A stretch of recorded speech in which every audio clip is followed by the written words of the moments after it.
आइए बेटा, so today we are on our chapter, a huge chapter that is called partnership. इसको आप 12वीं कक्षा में अभी ताजा ताजा पढ़कर आए हैं मेरे पास।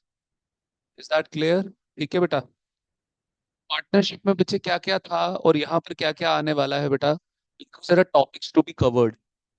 सबसे पहले लिखो बेटा टॉपिक्स टू बी कवर्ड। आप ये अपना, आप प्लीज खुद से नहीं, जो जैसे मैं आपको चला रहा हूँ आप प्लीज वैसे चलेंगे बेटा। आपने बहुत छुट्टियां हो गई हैं आप। ठीक है, चलो। आपकी सबसे पहली कंडीशन ये थी कि सर मेरे पास प्री रिकॉर्डेड लेक्चर्स पड़े हुए, I want to study live. फिर आप खुद ही डिसीजन ले रहे हो और आप 360 degree you are going back.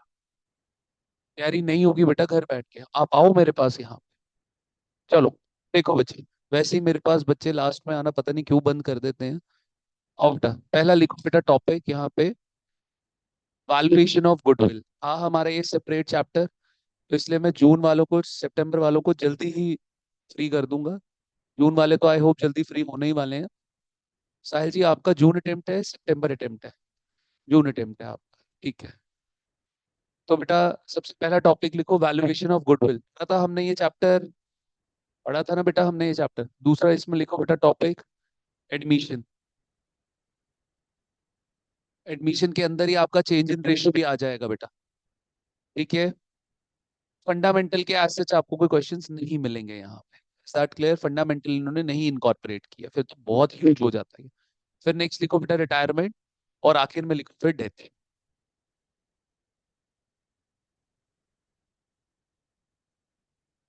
ठीक है बेटा। अब आपके दिमाग में आएगा सर डेसोल्यूशन, डेसोल्यूशन भी तो था 12वीं में। पार्ट ए में क्या क्या था आपका? गुडविल, फंडामेंटल, जो कि नहीं है आपके सिलेबस में। Is that clear? ठीक है, वो सीए फाउंडेशन सीए में इंटर दोनों में नहीं। तीसरा चेंज इन रेशियो है। चौथा एडमिशन है। पांचवा रिटायरमेंट है। छठा डेथ है। ये 6 चैप्टर्स थे हमारे। और एक सातवां चैप्टर होता था डेसोल्यूशन, वो डेसोल्यूशन सीए फाउंडेशन में नहीं है। सॉरी, सीए फाउंडेशन में है, लेकिन वो मैं ऑलरेडी करवा चुका हूँ। Is that clear? एक तो साहिल ने नहीं किया और एक तो जानवी ने नहीं किया। ठीक है। बाकी जो मेरे सीए वाले, आपने भी नहीं किया डिसोल्यूशन, छुट्टियां करी थी आपने भी, तो अब जब दोबारा से होगा डिसोल्यूशन आप बैठेंगे। जहां तक रही सीएम इंटर की बात, dissolution is a very huge chapter. I hope Shreya Nisha आप दोनों ने मेरे साथ डिसोल्यूशन खत्म कर चुके हैं, आप दोनों बच्चे खत्म कर चुके हैं, चलो वो बढ़िया हो गया। कि डिसोल्यूशन जैसा ह्यूज चैप्टर हम ऑलरेडी खत्म कर चुके हैं। Is that clear? ठीक है बेटा, चलो आओ बच्चे, लेट्स मूव अहेड। अच्छा श्रेया निशा, अब आप मेरी बात सुनेंगे। जैसे ये पार्टनरशिप यहाँ पे खत्म होगा ना बेटा, फिर मैं अकाउंट्स का सिलेबस रोक दूंगा and I will be starting with the law का सिलेबस। सब बच्चे सुन रहे हैं मेरी बात? मैं लॉ का सिलेबस थोड़ा सा कंसिस्टेंटली चलाऊंगा। क्यों? कि लॉ में क्या क्या है, सोगा जो कि बहुत बड़ा चैप्टर नहीं है, नेगोशिएबल इंस्ट्रूमेंट बहुत बड़ा चैप्टर नहीं है, पार्टनरशिप बहुत बड़ा चैप्टर नहीं है, और ये कॉमन है सीए फाउंडेशन सीए में दोनों में। समझ गए मेरी बात? ठीक है। और एलएलपी दोनों में है, सीए फाउंडेशन सीए में इंटर। तो ईशा एंड श्रेया आप दोनों बच्चे यहाँ पे बैठ के मजे से अपना लॉ जो है वो खत्म कर सकते हैं। कंपनी लॉ आप दोनों बच्चे मेरे साथ खत्म कर चुके हैं।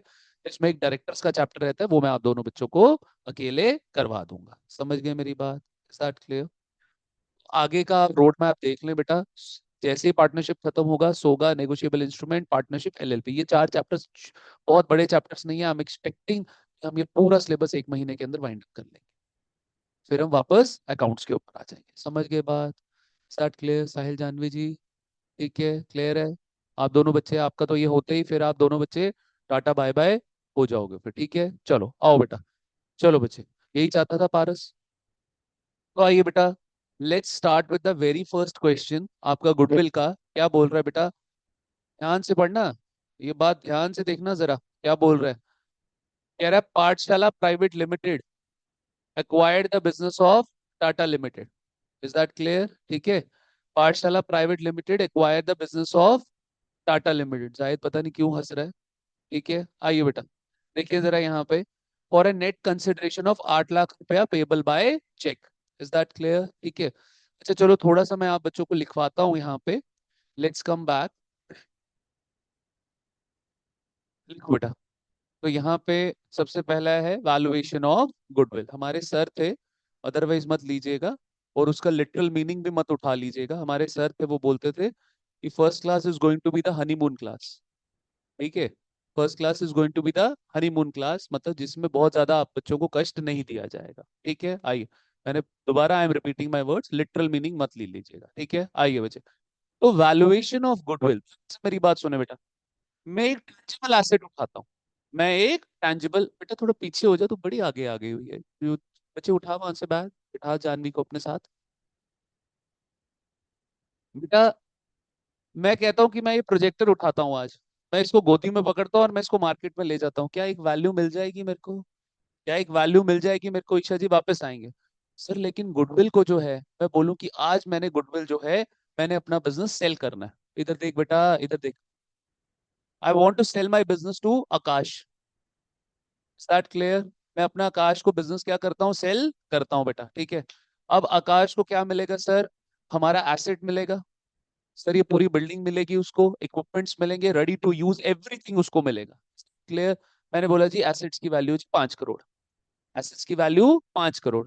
और हमने बैंक से 1 करोड़ का लोन लिया हुआ था। Is that clear? तो नेट एसेट्स कितने के हो गए बेटा? 4 करोड़ के। Is that clear?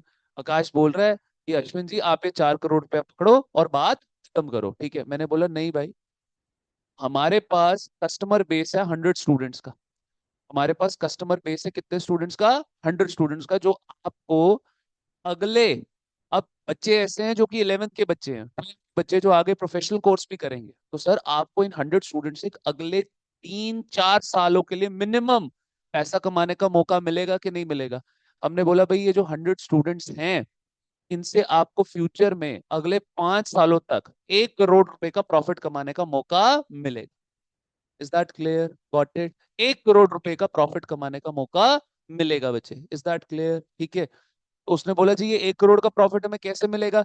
मैंने बोला भाई ये जो 100 स्टूडेंट्स हैं, इनको अट्रैक्ट करने में और इनको रिटेन करके बिजनेस में रखने के लिए एफर्ट्स किसने डाले? हमने डाले। पहले हमने उनको क्या किया? अट्रैक्ट किया। फिर हमने उनको क्या किया? बिजनेस में रिटेन।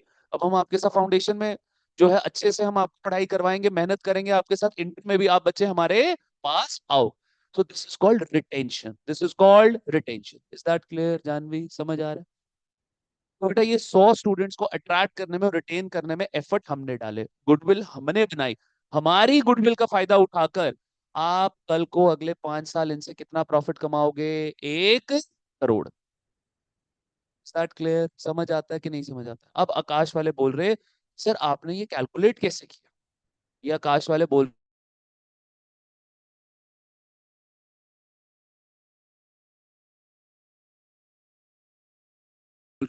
इंटैंजिबल एसेट क्या बना बेटा? Fixed intangible asset. इसकी वैल्यू कैसे लगाएं?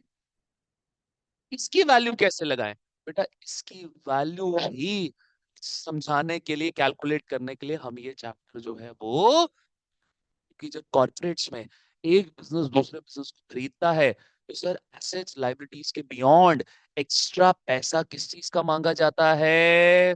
गुड विल का। And this is the practical thing which I am telling you guys.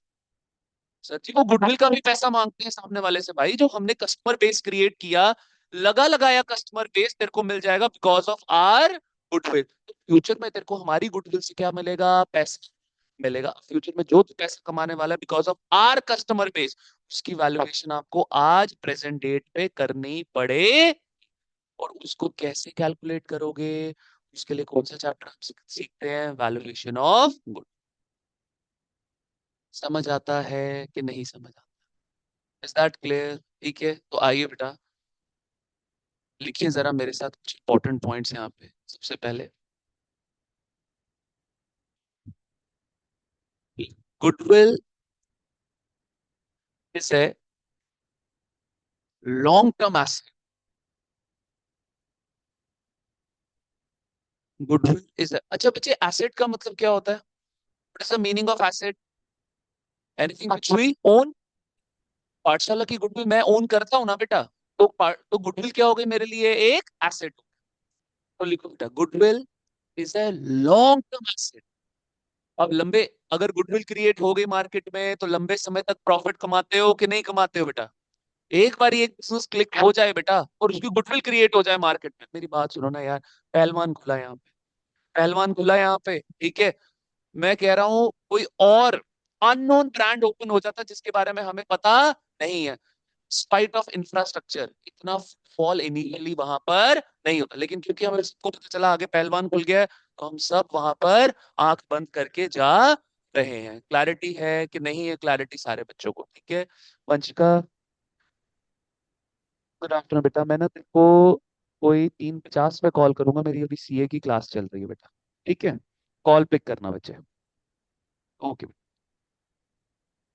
आओ बच्चे। तो बेटा क्या है आपका? एक goodwill is a long term asset which which helps which helps a business which helps a business to earn profit on long term basis.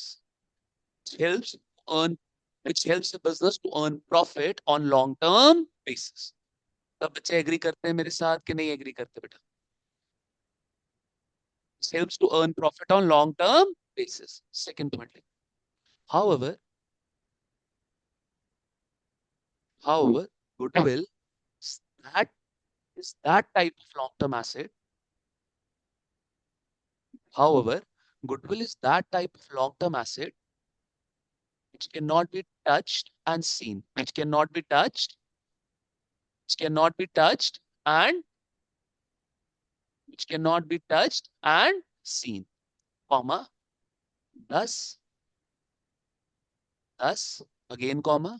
Which cannot be touched or seen. Seen जैसे लिखा ना यहाँ पे, देखो लिखो thus फिर again comma. Thus it is called as fixed intangible asset. Fixed asset क्यों बना? Because it's a long term asset. और intangible क्यों बना? Because ना ही टच कर सकते ना ही देख सकते. Thus it becomes, yeah, it is called as जैसा भी, thus it becomes fixed intangible. Janvi comfortable? समझ आया बेटा? ठीक है। Third point, being intangible being intangible in nature, comma, it is difficult to value such asset. Being intangible, it is difficult to value such asset.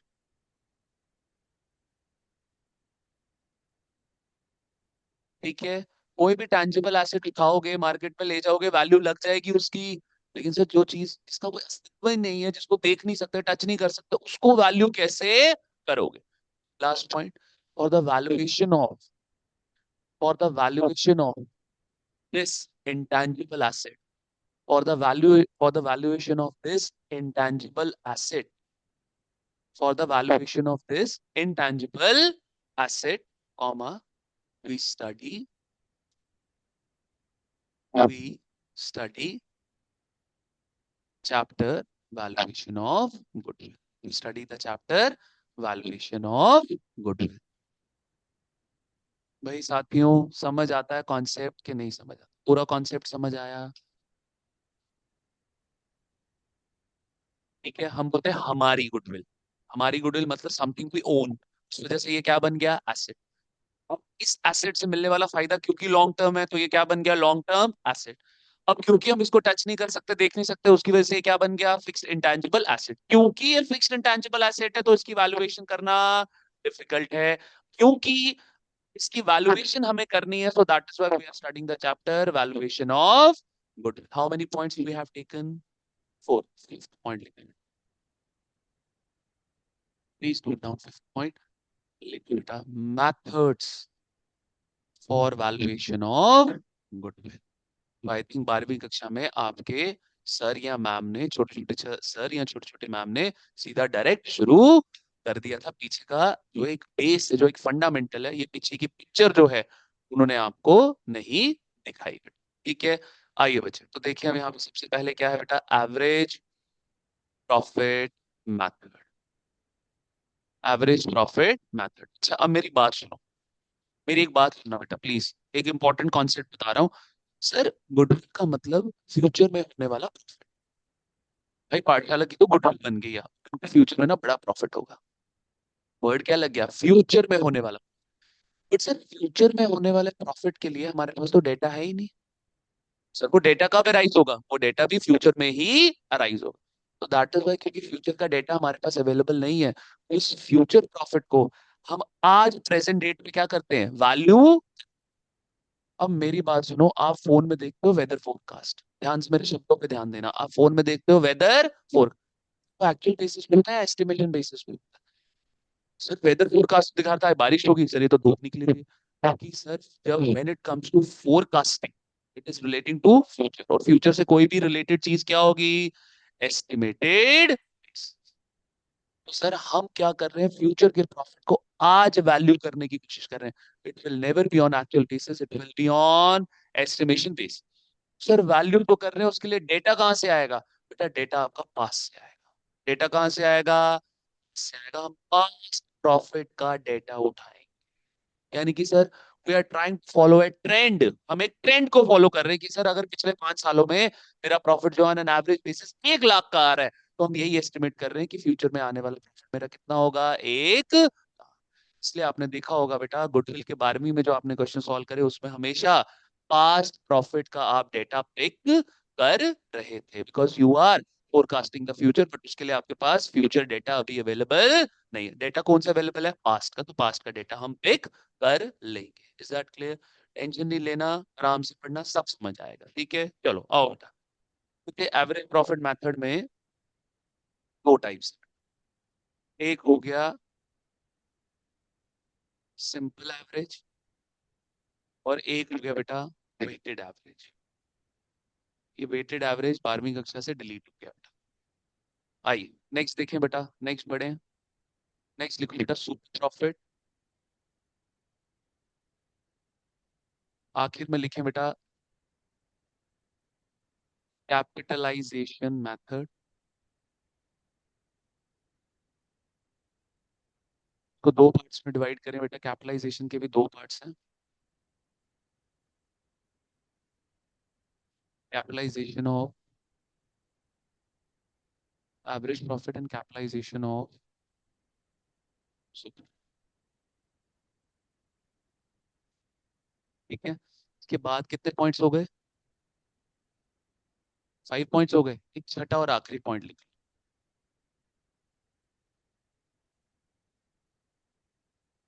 ठीक है,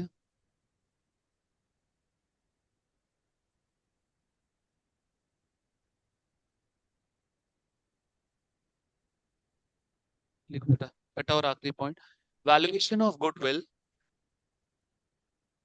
valuation of goodwill is all about,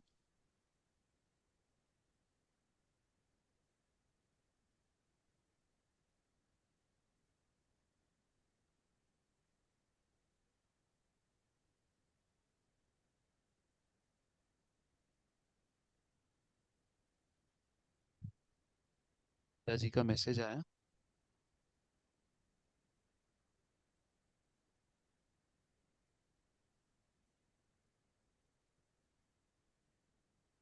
चलो लिखो बेटा, valuation of goodwill, Mir साहब वापस आएंगे, it's all about estimating,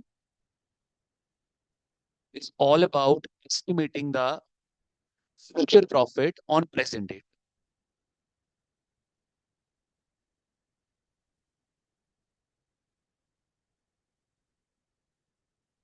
Valuation of goodwill is all about estimating the future profit on present date.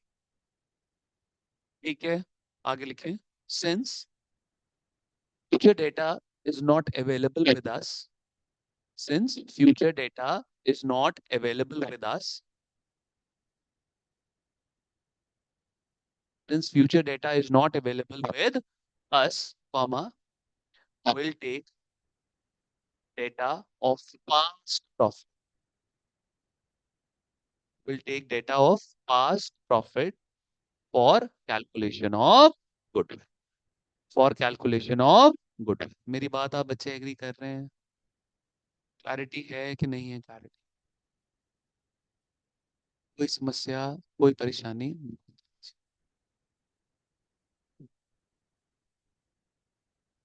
Is that clear? बेटा जरा क्या लिखा,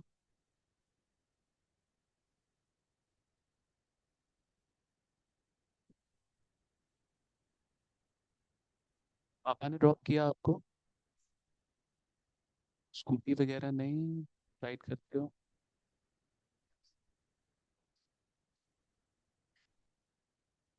ट्राई तो करना बेटा। आप कहाँ पे रहते हो? आप कहाँ पे रहते हो? आप कहाँ रहते हो बेटा? बताए। दोनों ही? नहीं। आप दोनों की क्लास इकट्ठे होनी है। इको भी इकट्ठे होना है, अकाउंट्स भी इकट्ठा होना है, लॉ भी इकट्ठा होना है, तो इकट्ठे ही आना जाना कर लो। Why bother your father? ठीक है ना, उसके बहाने तू भी रेगुलर, तेरी भी रेगुलरिटी रहेगी। ठीक है, आउट। मंतला में आप कहाँ रहते हो? हाँ जी। आप ना आसपास से कितना दूर है? No idea. आप कहाँ रहते हो? केपी? पास ही है, चलो आओ बेटा। देखो बच्चे, नेक्स्ट मीर साहब वापस आओ।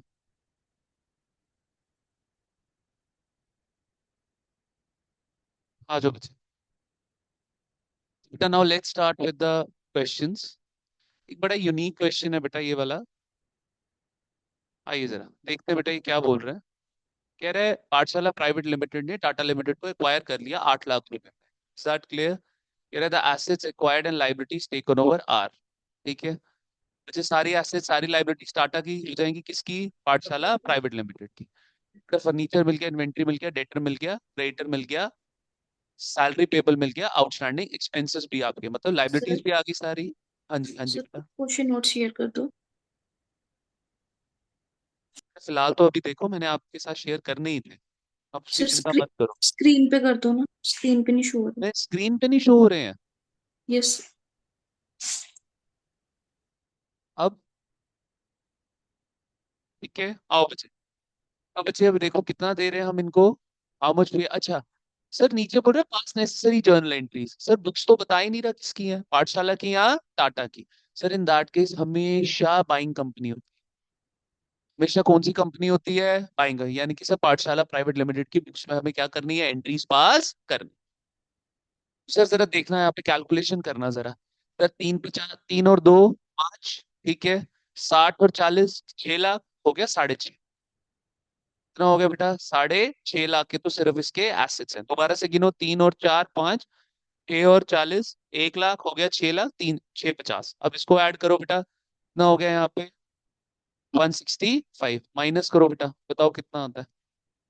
How much it will be? पहले तो 1 लाख माइनस कर लो, वो हो गया 5.5। 50,000 माइनस कर लो, कितना हो गया बेटा? 5। और फिर 15 माइनस कर लो, 4.50।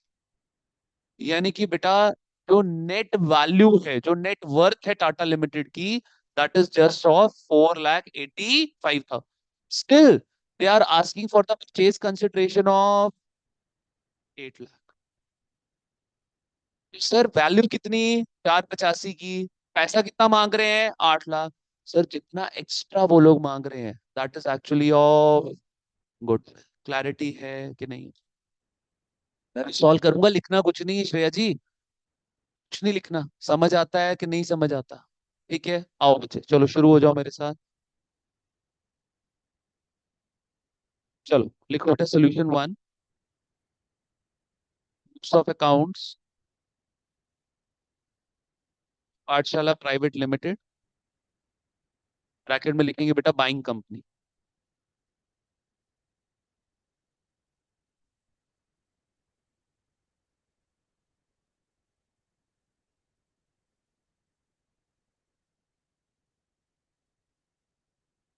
चले आगे बेटा। ठीक है। चलिए एक सेकंड में यहाँ पे खोल लेता हूँ क्वेश्चन।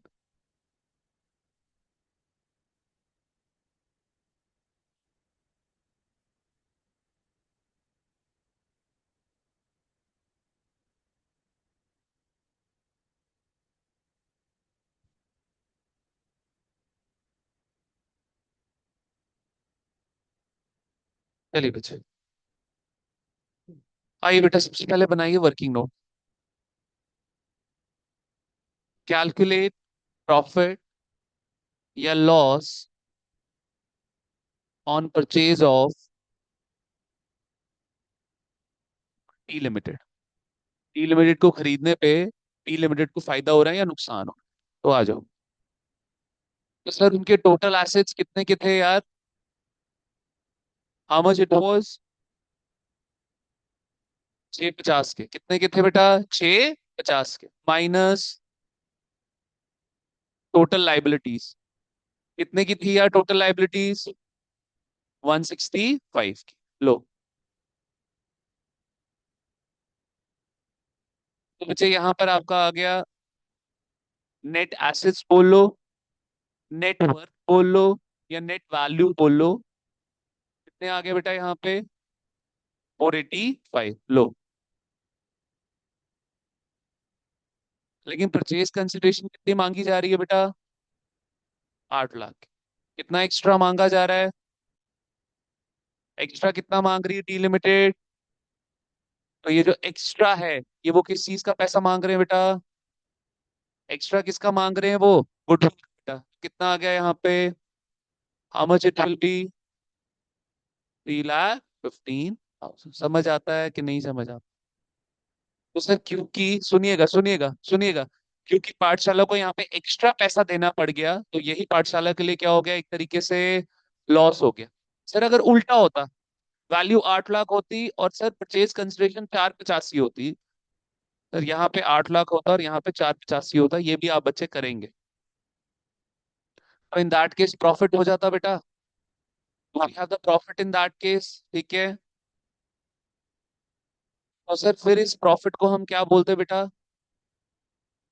इन दैट केस इस प्रॉफिट को हम क्या बोलते हैं बेटा? Capital reserve. क्या बोलते हैं? Capital reserve. अगर आपकी नेट वर्थ 8 लाख की आती और परचेज कंसिडरेशन बेटा 485 का आता, तो 3,15,000 जो हमें कम देना पड़ा, वो हमारे लिए क्या हो गया बेटा? प्रॉफिट। और ये प्रॉफिट को हम कहाँ पे शिफ्ट करेंगे? Capital reserve account. समझ आता है कि नहीं समझ आता? जानवी जी क्लियर कि नहीं क्लियर? ठीक है। चलो क्लास के बाद आप बैठिएगा, आराम से पढ़ लीजिएगा नोट्स को, एक बार कोई डाउट होगा मेरे से क्लियर कर लीजिए। ठीक है। बाकी तो आई नो बच्चे काफी टाइम से मेरे से पढ़ रहे हैं। आई होप बाकी बच्चों को क्लियर होगा। Any doubt? चल सकते हैं कृषांत जी? Any doubt? चलूं आगे बेटा? चलो आ जाओ बच्चे। मेरा अभी खाना खाने का ना मन नहीं था, जहन के पास चला गया, मैं कहा एक सैंडविच ले लेता हूँ। इतना वाहियात सैंडविच था, मेरे मुंह का टेस्ट ही खराब हो गया। गंदा सैंडविच था, ऐसा लगा घर पे बनाया हुआ था। चलो आओ बेटा, चले आगे चलें बेटा। ठीक है। चलिए बच्चे, आइए बेटा, अब नेक्स्ट जो है will be starting with the journal entries. ठीक है। जरा देखिए बेटा, जर्नल एंट्रीज किसकी बुक्स ऑफ अकाउंट्स में है? पाठशाला लिमिटेड की बुक्स में है बेटा। ठीक है। तो पाठशाला को क्या मिला? क्या क्या मिला पाठशाला को? एसेट्स मिला। तो मैं अब एक एक एसेट नहीं लिख रहा पेपर में, लेकिन अलग अलग करके लिखोगे। तो सर यहाँ पे एसेट्स क्या हो गए? इंक्रीज। एसेट्स इंक्रीज भी क्या होंगे? डेबिट। सब बच्चे एग्री कर रहे हैं? क्या गुडविल भी आ गई बेटा? गुडविल भी क्या हो गई इनके लिए? एसेट। एसेट क्या हो गया? इंक्रीज। इंक्रीज पे क्या होगा बेटा? डेबिट। खरीदी ना गुडविल आपने, तो लाइबिलिटीज आ गई बेटा। तो लाइबिलिटीज भी क्या हो गई बेटा? इंक्रीज। इंक्रीज पे क्या होगा? क्रेडिट। जानवी ये सब किया ना हमने बेसिक्स में बेटा। ठीक है। नेक्स्ट बचे, लास्ट में क्या आएगा? To T limited account. Sir what is T limited account?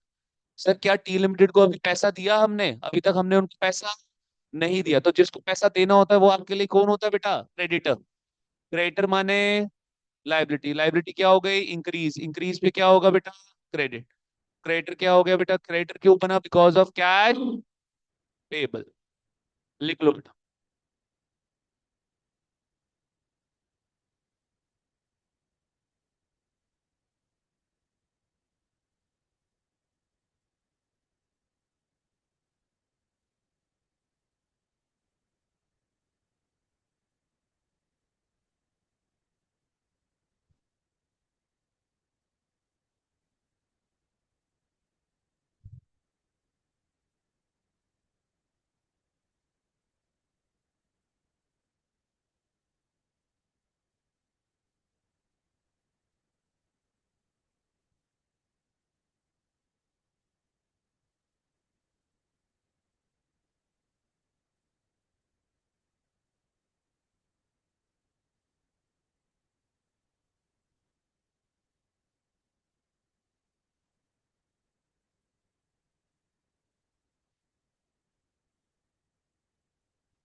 चलो आओ बेटा।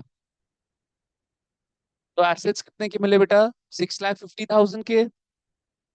गुडविल कितने की मिली बेटा? 3,15,000 की। लाइबिलिटीज कितने की मिली बेटा? 1,65,000 की। और टी लिमिटेड को हमने कितने में डिसाइड हुई बेटा हमारी डील? 8 लाख। ये 8 लाख क्या है बेटा? This is the purchase consideration. जरा देखो, चेक करो। मैच हो रहा है बेटा? 9,65,000, सॉरी, ये 9,65,000, हाँ 9,65,000, 9,65,000 दोनों मैच हो रहे हैं। मैं बस ऐसे लिख के बता रहा हूँ, ये पेपर में मत लिख कर आइएगा।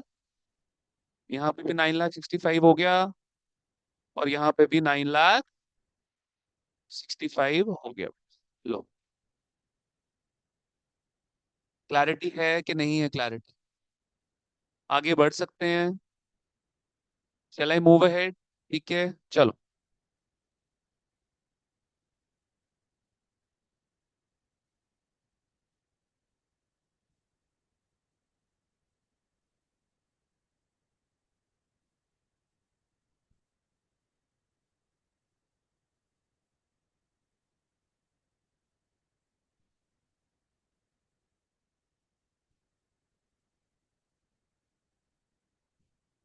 एक सेकंड बेटा बस।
चलो आओ बेटा, नेक्स्ट देखिए।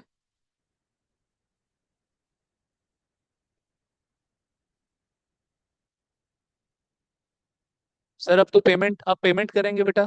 ठीक है। तो यहाँ पर क्या आ गया? T limited account debit. Sir ये क्यों हो गया हमारा? क्रेडिटर। क्रेडिटर क्या हो गई? लाइबिलिटी। अब ये लाइबिलिटी क्या हो गई? क्यों खत्म क्यों हो गई? Because cash paid.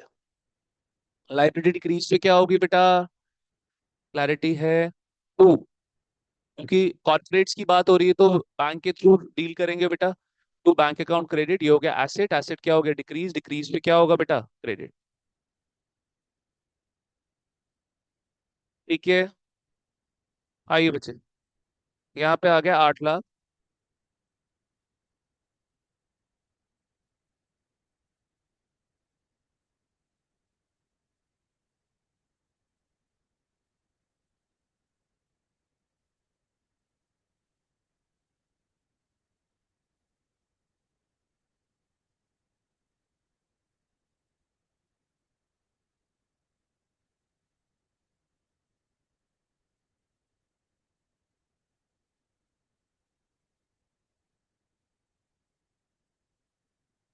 जैसे काफी बेटे।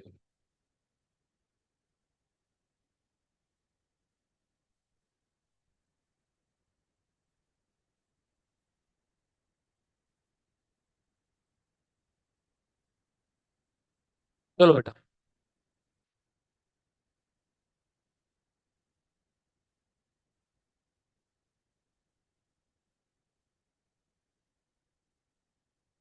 ठीक है, क्लैरिटी है बेटा?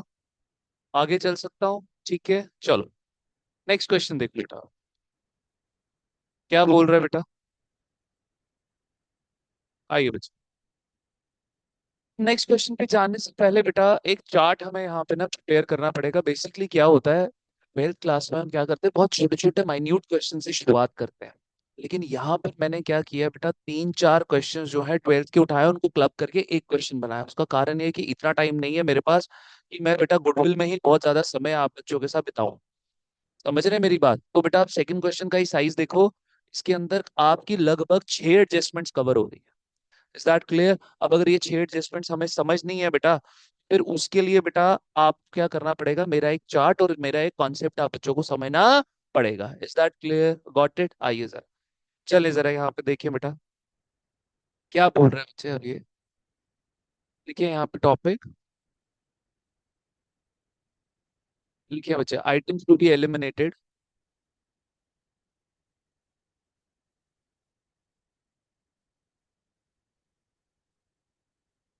Items to be eliminated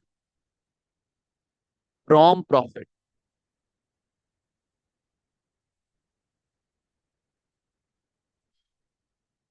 while calculating goodwill।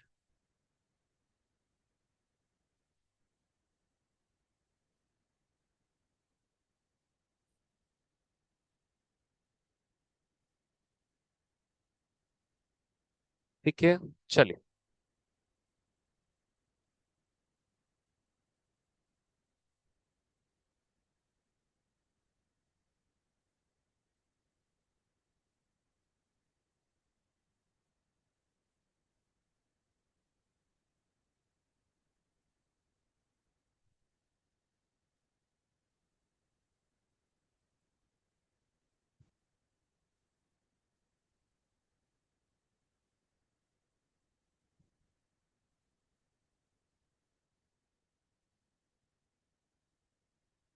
और बच्चे यहाँ पे लिखो बेटा, सबसे पहले आप जिस तरीके में आपको ये चार्ट बना के दे रहा हूँ, उसी तरीके बेटा आप ये चार्ट बनाएंगे, और वैसे ही कॉन्सेप्ट मैं आपका जो जैसे बिठा रहा हूँ उसी तरीके आप इसको करेंगे बेटा। यहाँ पे सबसे पहले लिखो बेटा एबनॉर्मल आइटम्स,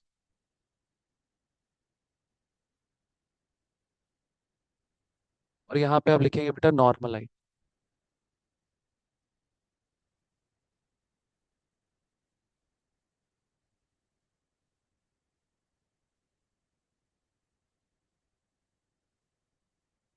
ठीक है, एक हो गया एबनॉर्मल आइटम्स और एक हो गया आपका normal items. Is that clear?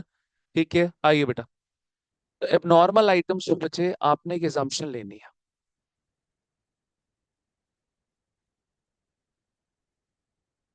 और यहाँ पे भी बेटा आपने एक एजम्पशन लेनी है।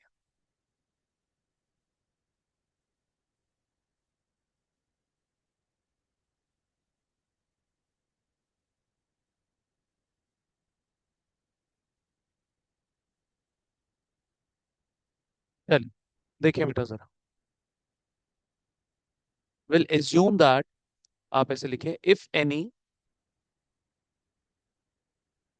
abnormal item,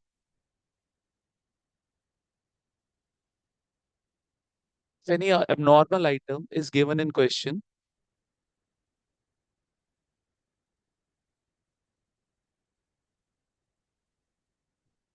if any abnormal item is given in question,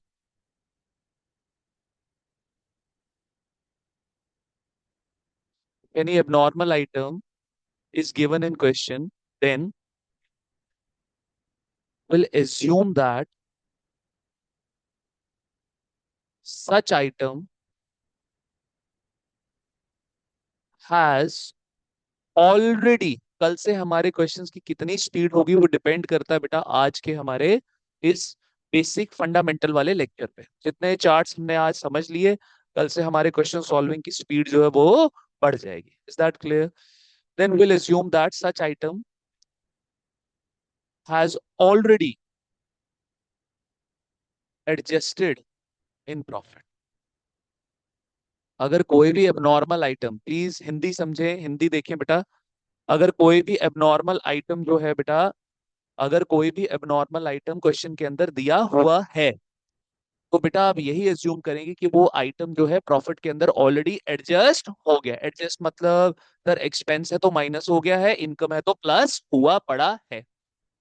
is that clear? ठीक है, दोबारा से सुने, अगर कोई भी नॉर्मल आइटम क्वेश्चन के अंदर दिया, आप यही मानेंगे कि वो प्रॉफिट में ऑलरेडी क्या हो चुका है, एडजस्ट हो चुका है। एडजस्ट का मतलब सर इनकम है तो प्लस हो चुका है, एक्सपेंस है तो माइनस हो चुका है। Then we'll assume that such item has already adjusted in profit। रुको रुको, लिखना मत, लिखना मत, स्क्रीन पे देखो। And we need to eliminate it from profit। Agree करते हैं, और हमें उसको प्रॉफिट में से क्या करना पड़ेगा, एलिमिनेट करना पड़ेगा। Is that clear? ये एक assumption। लिखो अब, लिखो अब, लिखो।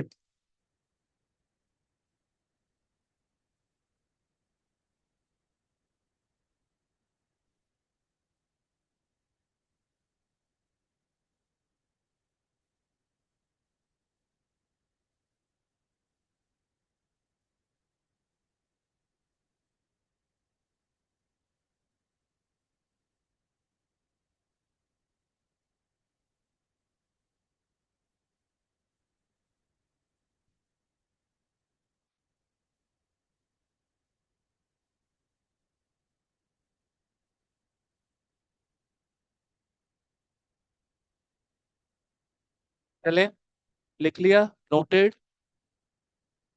आइए बेटा, assumption देखें बच्चे, नेक्स्ट।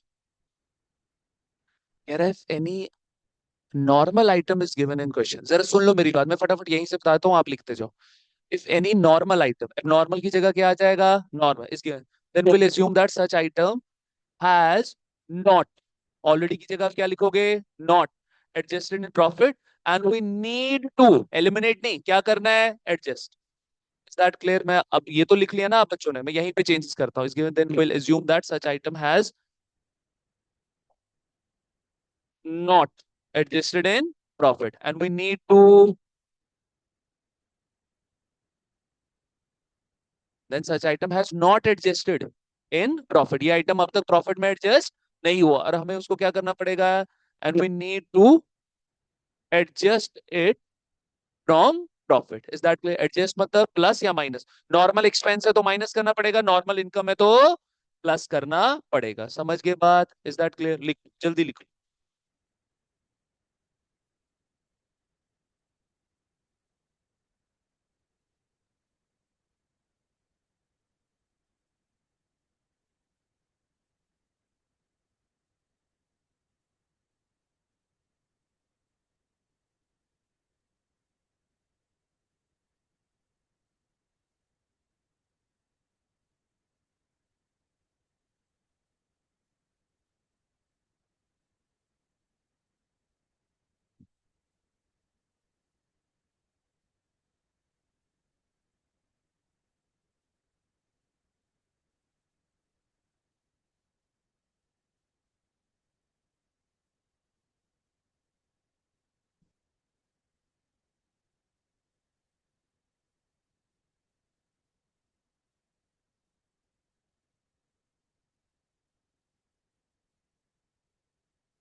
जस्ट इट, इन लिख लो, फ्रॉम लिख लो, दोनों एक ही बात है।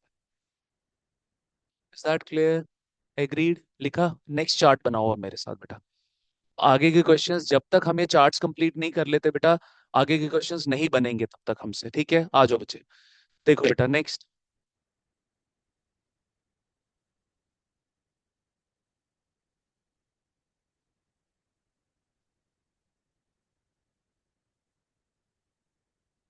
आ जाओ बच्चे,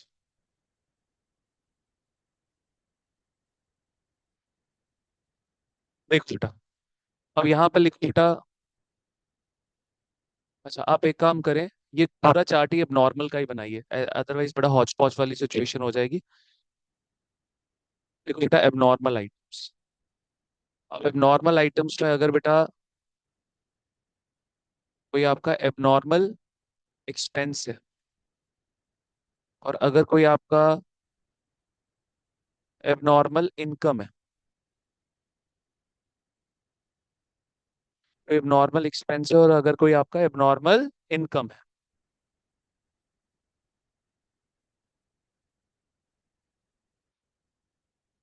ठीक है? आगे बढ़ सकते हैं बेटा? ठीक है, चलो आओ बच्चे। बेटा इसको हमें क्या करना है, एलिमिनेट फ्रॉम प्रॉफिट। हमें इसको क्या करना है, प्रॉफिट में से एलिमिनेट करना है। अब सुनना सुनना सुनना मेरी बात सुनो, एक्सपेंस को प्रॉफिट में से हटाना है, एक्सपेंस को प्रॉफिट में से हटाना है। प्रॉफिट पे क्या इम्पैक्ट पड़ेगा, एक्सपेंस को प्रॉफिट से हटाना है। अरे जैसे ही एक्सपेंस हटाओगे प्रॉफिट बढ़ेगा कि नहीं बढ़ेगा, प्रॉफिट क्या हो जाएगा, बढ़ जाएगा।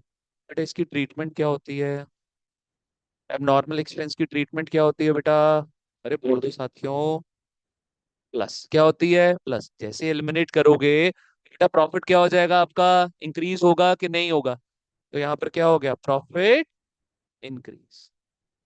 तो ट्रीटमेंट क्या होगी बेटा आपकी, प्लस।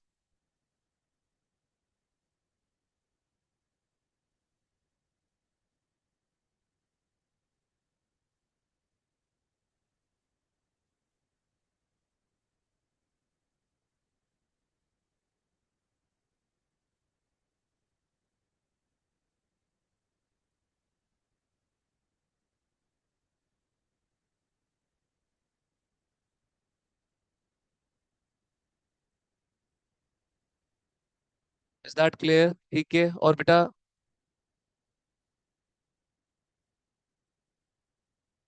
नॉर्मल इनकम को, जानवी जी, अब नॉर्मल इनकम को जो प्रॉफिट से हटाओगे बेटा, इनकम को प्रॉफिट से हटाओगे तो प्रॉफिट पे क्या इंपैक्ट पड़ेगा, प्रॉफिट बढ़ेगा कम हो जाएगा, इनकम को हटाने से, हटा दी इनकम, प्रॉफिट बढ़ेगा कम होगा, कम हो जाएगा बेटा, बट ऑब्वियस है। तो ट्रीटमेंट क्या है बेटा इसकी, ट्रीटमेंट क्या है बेटा इसकी, माइनस। इसका मतलब प्रॉफिट क्या हो गया, डिक्रीज। क्लैरिटी है कि नहीं है, क्लैरिटी। जिस तरीके एक अब हमने चार्ट नॉर्मल का बनाया, अब क्या बनाएंगे बेटा, नॉर्मल का चार्ट बनाएंगे। कोई भी नॉर्मल एक्सपेंस, कोई भी नॉर्मल इनकम क्वेश्चन के अंदर देखोगे आप यही मानोगे कि ये प्रॉफिट में से अब तक एडजस्ट नहीं, अनलेस अंटिल बोल दे खुद, खुद बोल दे कि हाँ भाई salary to mister A has been paid off, has been paid off. खाली अगर हैज बीन पेड ऑफ मतलब हमने खर्चा मान लिया, प्रॉफिट में से हमने उसको पे ऑफ कर दी। अरे मेरी सुनो पारस जी, लेकिन सर खाली बोलते salary of A, salary of mister A, mister A कौन है, एम्प्लॉई है। आपने यही मानना है सैलरी क्या हो गया, नॉर्मल खर्चा। आपने यही मानना है कि हमने इसको अब तक पे ऑफ नहीं किया बेटा, नॉर्मल के लिए यही मानना है कि वो अब तक प्रॉफिट में एडजस्ट नहीं हुआ, और नॉर्मल के लिए ये मानना है कि वो प्रॉफिट में से ऑलरेडी क्या हो चुका है, एडजस्ट हो चुका। हमारे हमने क्या करना है, हमारी क्या ड्यूटी है, अब नॉर्मल को हटाना है, नॉर्मल को लाना है बच्चे। इज दैट क्लियर, ठीक है। सर ये हटाना लाना ये क्या कर रहे हो, जी we are trying to calculate that profit, क्योंकि बच्चे आपका जेन्युइन प्रॉफिट, क्योंकि आपका क्या हो, जेन्युइन। और एक जेन्युइन प्रॉफिट आपका तभी निकल सकता है जब आप सारे नॉर्मल आइटम्स को क्या कर दोगे, एलिमिनेट कर दोगे और नॉर्मल आइटम्स को एडजस्ट कर दोगे। Is that clear, got it. समझ आता है कि नहीं समझ आता, अच्छा सुनो सुनो मेरी बात सुनो, मेरी बात सुनो। सर टाटा लिमिटेड की ना हम गुडविल निकाल रहे हैं, हम क्या निकाल रहे हैं, गुडविल कैलकुलेट कर रहे हैं। सर 2000 पिछले 5 सालों का प्रॉफिट लिया, 2019 का कह रहे हैं जी प्रॉफिट हमारा हुआ 10 लाख रुपए का। हमने कहा अच्छा बहुत बढ़िया बात है, 10 लाख। लेकिन जब हमने बुक्स ऑफ अकाउंट्स चेक करी हमने बोला अच्छा सर बिजनेस एक्टिविटी से तो कितने का प्रॉफिट आ रहा है, 1 लाख का। सर बाकी 9 लाख पता है कहाँ से आ रहा है, सर इनके गोडाउन में लग गई आग, और हमने क्या रिसीव किया, इंश्योरेंस क्लेम रिसीव किया। क्या इंश्योरेंस क्लेम आपको हर हर साल मिलेगा सर, इंश्योरेंस नहीं sir, it's an abnormal income. बोलेगे भाई ये तूने क्या डाला हुआ है यहाँ, नॉट ए जेन्युइन इनकम। हम बोलेंगे क्या भाई इसको अपने प्रॉफिट से हटाओ। सर 10 लाख में से मैं माइनस क्या कर दूंगा, इंश्योरेंस क्लेम, जो कि क्या है, एबनॉर्मल इनकम। जैसे ही इनकम को हटाएंगे प्रॉफिट कितना रह गया सर, 1 लाख। तो एबनॉर्मल इनकम की ट्रीटमेंट मैंने क्या बताई बेटा, माइनस। और यहाँ पे भी क्या आ गया, माइनस। क्लैरिटी है कि नहीं है, क्लैरिटी मेरे को बता। इज दैट क्लियर, ठीक है। चलो बच्चे, चलो लिख लिया सब बच्चों ने ये चार्ट, आगे बढ़ो बेटा थर्ड पे।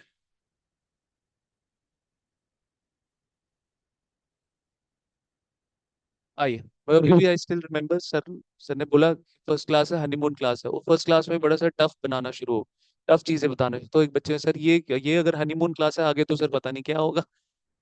चलिए आगे देखें बेटा। तो यहाँ पर आ गए बच्चे आपके normal items.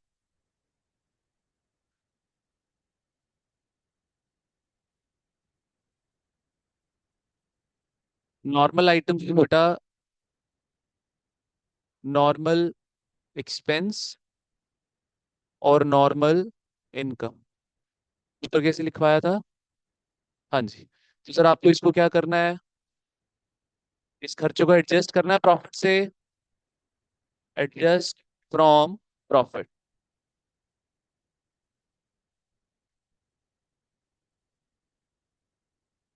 Adjust from profit, adjust from profit, ठीक है बेटा। तो इसको आपको एडजस्ट करना है प्रॉफिट से बेटा, तो उसकी ट्रीटमेंट क्या हो जाएगी, एक्सपेंस को जब आप प्रॉफिट के अंदर एडजस्ट करोगे तो प्रॉफिट क्या हो जाएगा बेटा आपका, कम हो जाएगा, प्रॉफिट क्या हो जाएगा, डिक्रीज हो जाएगा। तो यहाँ पर क्या हो गया, प्रॉफिट डिक्रीज। क्लैरिटी है? आगे बढ़ सकते हैं, ठीक है। नेक्स्ट देखो बेटा, नेक्स्ट है बच्चे एडजस्ट इन प्रॉफिट। तो जैसे इनकम को प्रॉफिट के अंदर एडजस्ट कर दोगे बेटा, तो सर जी साथियों ट्रीटमेंट क्या हो जाएगी बेटा आपकी, प्लस हो जाएगी ना बेटा। इनकम को एडजस्ट करना है, एलिमिनेट थोड़ा करना है। तो यहाँ पे क्या हो गया, profit increase. Is that clear? समझ आता है कि नहीं समझ आता है?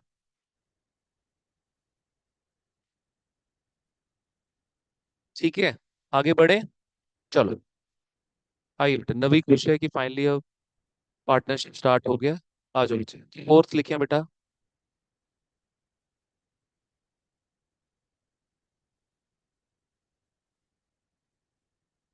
ऐसे लिखो, व्हाट इज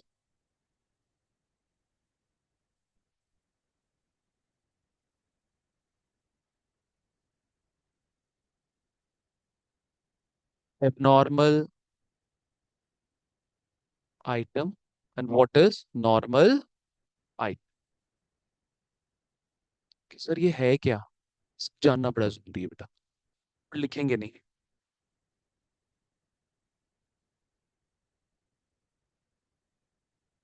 लिखें बेटा।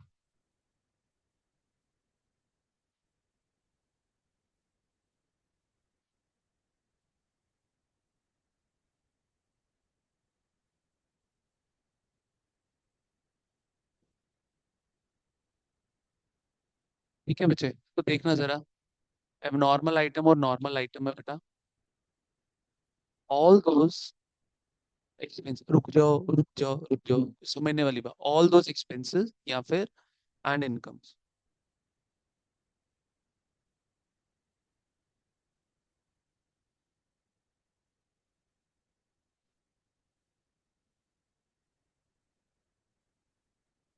नॉर्मली का मतलब होता है कभी कभार, फ्रिक्वेंटली का मतलब क्या होता है, बार बार, पक्का ना? भेजा ये ना, मैं उसका मतलब दूसरा ना समझ लो।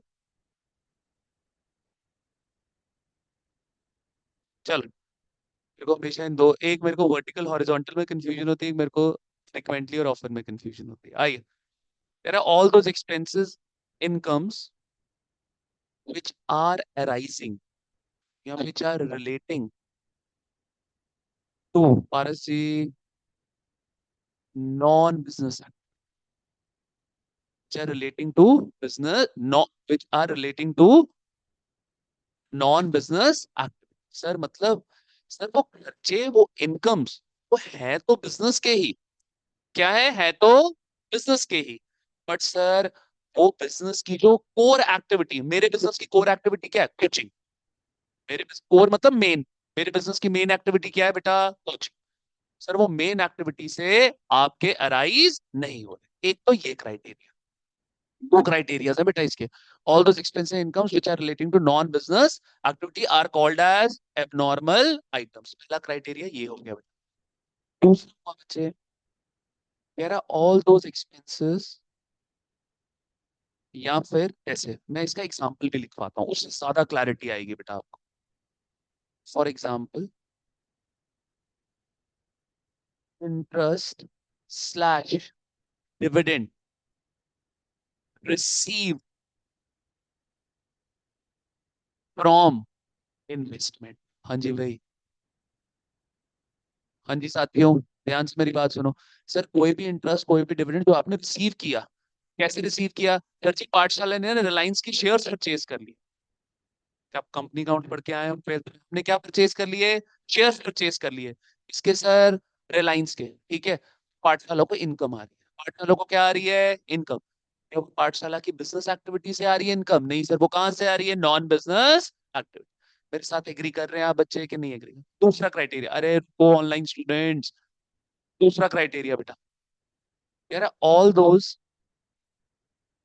एक्सपेंसेस या फिर incomes which are not recurring, recurring मतलब continuous, which are not recurring माने continuous in nature, जो कि continuous in nature नहीं है। Sir for example loss due fire. Sir आग एक बारी लग गई, उसके बाद तो इंसान, आग एक बारी लग गई उसके बाद इंसान जो है फूक का जला, छाछ भी फूक फूक के पीता। तो सर, हाँ जी, सेल ऑफ फिक्स्ड एसेट नहीं बेटा, इसमें आएगा profit from sale of fixed asset. ये एक और ये यहाँ पर आएगा, profit from sale of fixed. अरे मेरी बात सुनो, मैंने प्रोजेक्ट पेज के पैसे कमा लिया, क्या प्रोजेक्ट पेज के जो पैसा आया, is it from my core business activity? Answer is no. Agree कर रहे हैं मेरे साथ कि नहीं एग्री कर? क्लैरिटी है कि नहीं? जैसे लिख लो यहाँ पे भी, और प्रॉफिट या फिर loss from sale of fixed assets. और आप इसको तो आप दोनों में डाल सकते हो सर। फिक्स एसेट रोज रोज बिकेंगे, प्रोजेक्टर जब खराब होगा, खत्म हो जाएगा, तब बिकेगा, ठीक है। ये किस दिन बोलेगा तो हर बार मेरे पीछे ही पड़ा होता है मैंने किस दिन खराब हो जाना है। आइए, all those expenses income which are not recurring in nature, loss due to fire या थेफ्ट। फिर सर उसके ऊपर क्या मिल गया? Insurance claim received. Is that clear? Agree कर रहे हैं मेरे साथ कि नहीं एग्री कर? लिखो बेटा, आप लिखो, ये दो क्राइटेरियाज हैं, किसी भी आइटम को आपको इन्हीं दो क्राइटेरियाज में फिट करना है। समझे मेरी बात कि नहीं समझे? चलो आओ बेटा।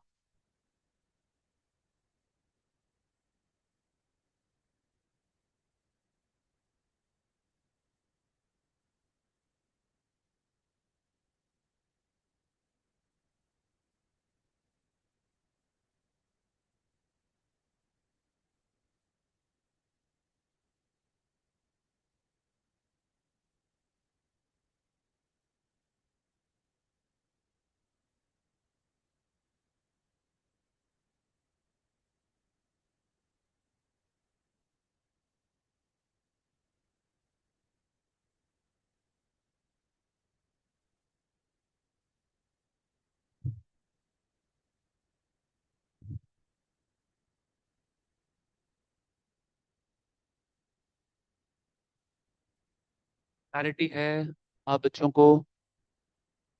मीर साहब वापस आए।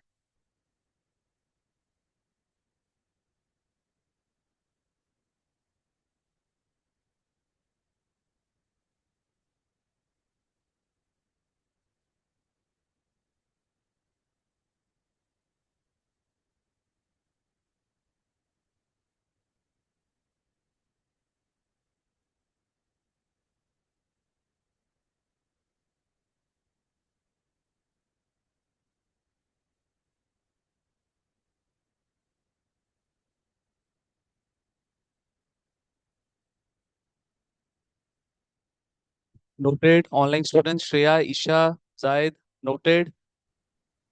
इधर ऑफलाइन वाले करो बच्चे।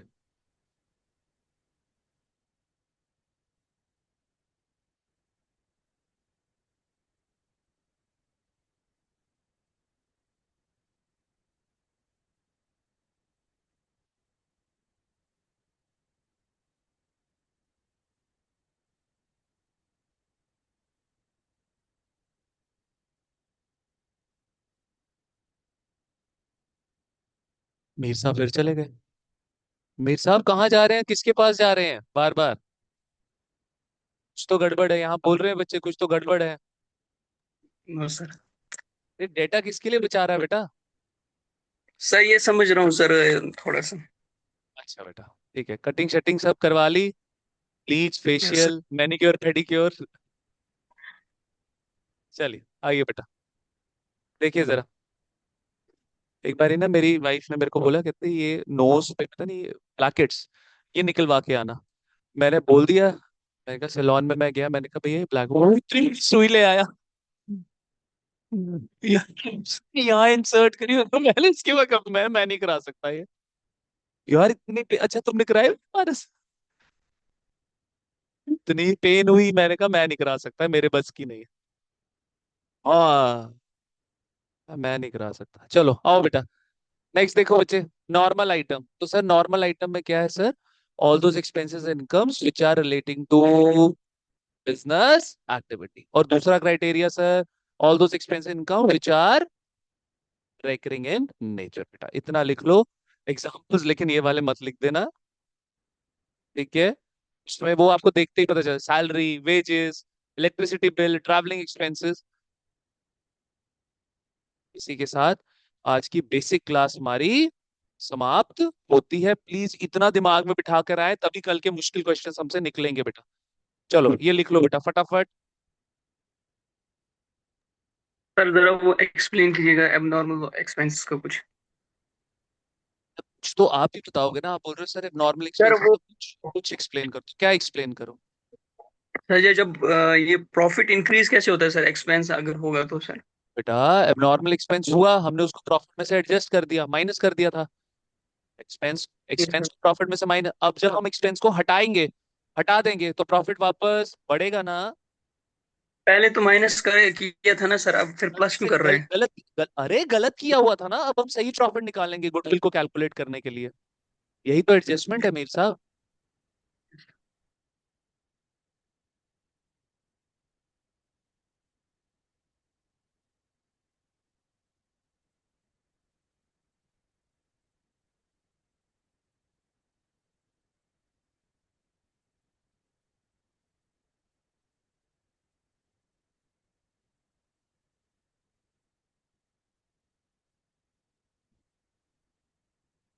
ठीक है, नोटेड, डन। तो ये बढ़िया तरीके मैंने बेस आपका सेटअप कर दिया है। अब अगर हम वो क्वेश्चन निकालने बैठेंगे बेटा, क्लास चली जाएगी 4:30 से भी ऊपर, या लगभग 4:30 तक चली जाएगी, इतनी लंबी क्लास मैं नहीं लूंगा, ठीक है? अब हम जो है कल मिलेंगे इसके क्वेश्चंस के साथ। Is that clear? फिर ये चार्ट्स 100% समझ आएंगे। आप सिर्फ ये चार्ट्स याद रखें अपने दिमाग में कल वाले क्वेश्चंस। क्लैरिटी है? ठीक है, shall I over the class? Got it? चलो छुट्टी बेटा। जानवी जी अब आपने कल से इसी टाइम पे आना है, आपको पहले अब आने की कोई भी जरूरत नहीं है बच्चे, ठीक है? चलो।